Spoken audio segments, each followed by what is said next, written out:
Maicao, yang dulunya merupakan pusat komunitas Arab Kolombia yang berkembang pesat, menghadapi penurunan populasi di tengah melambatnya ekonomi perbatasan, saat para pedagang lokal menjual barang dagangan mereka di jalanan pasar yang sibuk di Maicao, kesibukan itu tiba-tiba terputus oleh suara adzan dalam bahasa Arab. Panggilan yang dikenal dengan sebutan adzan ini berasal dari menara Masjid Omar Ibnul Khattab, sebuah bangunan megah dari marmer Italia yang menjulang tinggi di atas kota perbatasan kecil ini. Saat matahari tengah hari mulai menyengat, umat muslim menuju ke masjid, dipandu oleh suara adzan, yang berkumandang di tengah hiruk pikuk becak dan teriakan-teriakan tentang harga yuka dan tomat. Masjid ini, salah satu yang terbesar di Amerika Latin, merupakan pusat dari salah satu komunitas muslim dan Arab terpenting di Kolombia. Namun, komunitas ini sedang mengalami krisis, karena perdagangan dengan negara tetangganya, Venezuela, menurun dan populasinya menurun. Pedro Delgado, seorang peneliti yang mempelajari komunitas muslim di kota itu dan telah memeluk Islam mengatakan bahwa Maicao tidak seperti yang seharusnya sebagai kota perbatasan. Situasinya kritis. Namun, mereka yang tetap tinggal di kota ini menyatakan kebanggaannya terhadap komunitas mereka.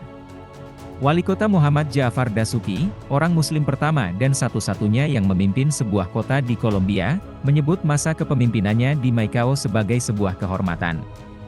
Masa jabatannya, yang dimulai pada tahun 2020, akan berakhir tahun ini. Dasuki percaya bahwa Maicao masih memiliki peran penting dalam menghilangkan stereotip di negara yang mayoritas penduduknya beragama Katolik ini.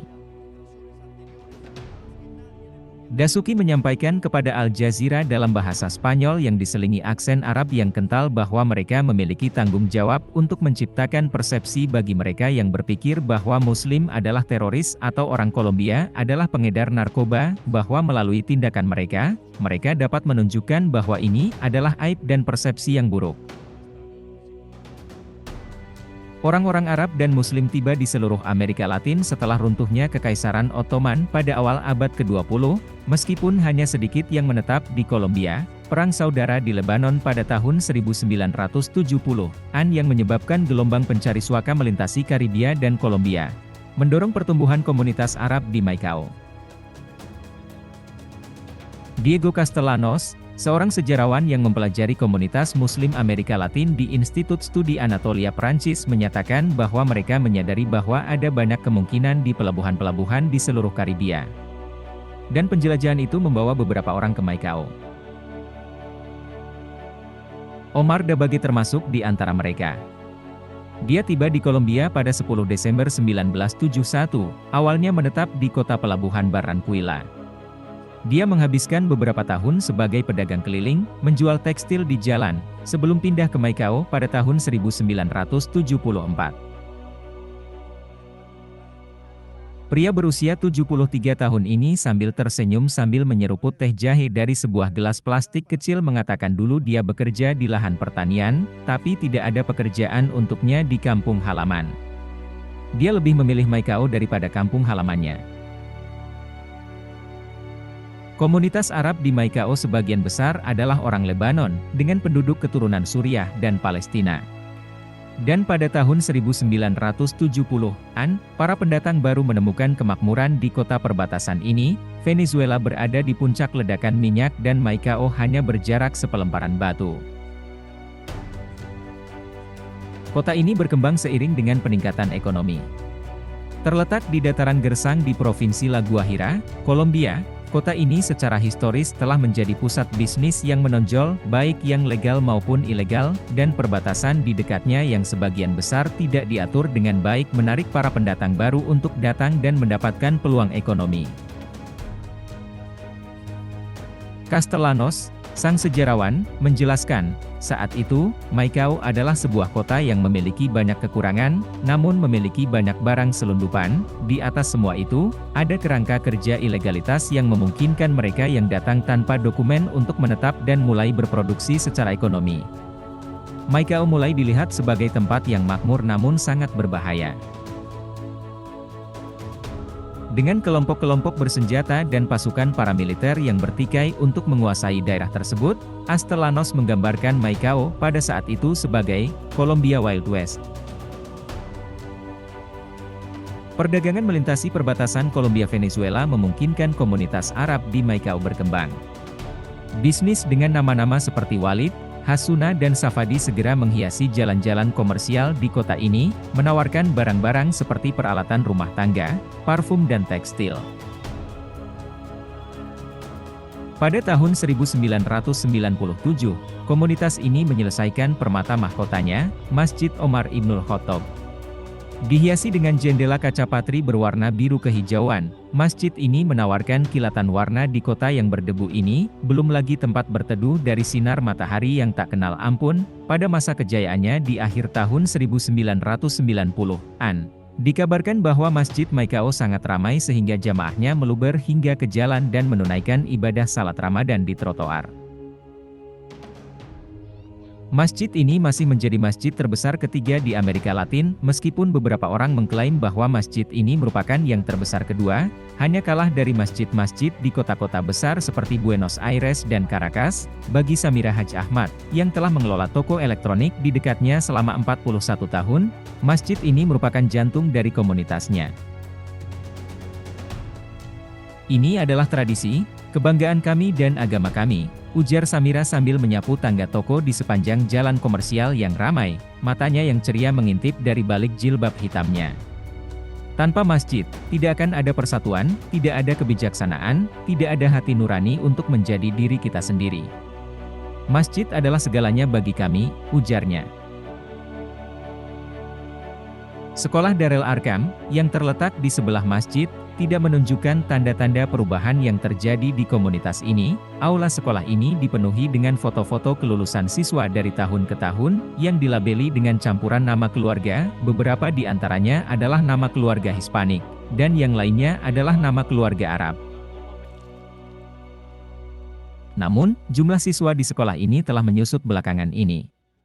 Pada tahun 1990-an, sekolah ini menampung antara 800 hingga 1.200 siswa di dua pusat, dengan sekitar 15% di antaranya tidak memiliki asal-usul Arab. Sekarang, sekolah ini hanya memiliki 252 siswa, sementara prasekolah dan sekolah dasarnya telah ditutup, dan gedung-gedungnya disewakan untuk mempertahankan kelangsungan hidup sekolah. Ukuran kelas yang semakin berkurang mencerminkan penurunan populasi secara keseluruhan.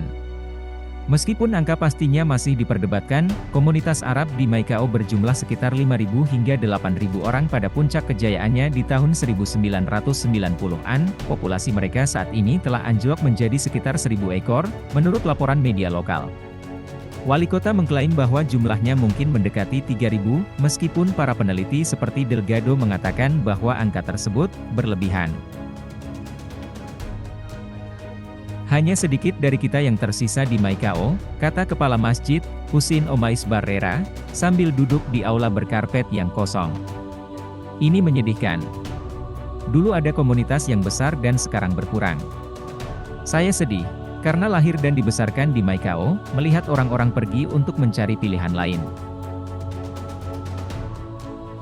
Peluang perdagangan yang berkembang pesat yang membawa banyak orang Arab ke Maicao kini telah layu, terhambat oleh keruntuhan ekonomi Venezuela, munculnya pemimpin sosialis seperti Hugo Chavez dan Nicolas Maduro di Venezuela juga menyebabkan gesekan di seberang perbatasan. Ketegangan politik dengan pemerintah Kolombia yang sebelumnya konservatif mengakibatkan penutupan perbatasan dan tindakan keras terhadap impor dan migrasi, langkah-langkah yang menghambat ekonomi Maicao. Baru-baru ini, dengan terpilihnya Presiden sayap kiri pertama Kolombia, Gustavo Petro, pada tahun 2022, hubungan antara kedua negara menjadi lebih baik. Pada bulan Januari, Venezuela dan Kolombia berkomitmen untuk membuka kembali perbatasan bersama mereka, dan pada bulan Februari, mereka menandatangani perjanjian perdagangan baru. Namun, kemunduran Maicao juga dipicu oleh gelombang kejahatan pada tahun 1990-an ketika Angkatan Bersenjata Revolusioner Kolombia, FARC, kelompok pemberontak yang kini sudah dibubarkan, bentrok dengan saingannya di daerah tersebut, pencucian uang melonjak di tengah konflik. Begitu juga dengan insiden kejahatan dengan kekerasan seperti penculikan dan pemerasan. Maicao terbenam dalam krisis ketidakamanan, dan kurangnya kontrol dari negara membuatnya menjadi kacau balau. Orang-orang lebih memilih untuk pergi daripada mempertaruhkan nyawa mereka, jelas peneliti Delgado. Adnan Said, seorang pemilik bisnis lokal yang berasal dari Lebanon, termasuk di antara mereka yang diculik dalam gelombang kejahatan. Pada tahun 1996, dia dan istrinya sedang dalam perjalanan pulang dari kota terdekat, Valedupar, ketika sebuah kelompok bersenjata menghentikan mobil mereka dan menculik pasangan tersebut selama 8 hari. Dia dan istrinya akhirnya dibebaskan tanpa cedera, meskipun para penculiknya mencoba untuk meminta uang tebusan sebagai imbalan atas kebebasan mereka. Said mengatakan bahwa dia membayangkan penculikan itu karena alasan ekonomi, namun dia mencatat bahwa kekerasan dan ketidakstabilan ekonomi adalah alasan utama dia meninggalkan Lebanon. Komunitas Arab saat ini adalah sisa-sisa dari apa yang pernah ada. Namun, meski generasi baru pindah untuk mencari peluang yang lebih baik, sejarawan Castellanos percaya bahwa komunitas ini telah meninggalkan jejak yang tak terhapuskan di Macau. Bukan berarti semua Muslim Macau akan pergi, kata Castellanos. Akan selalu ada inti yang tersisa. Namun pada titik tertentu, institusi dan elit Arab akan bubar, dan jejak Muslim dan Arab hanya akan menjadi elemen prestise pembeda.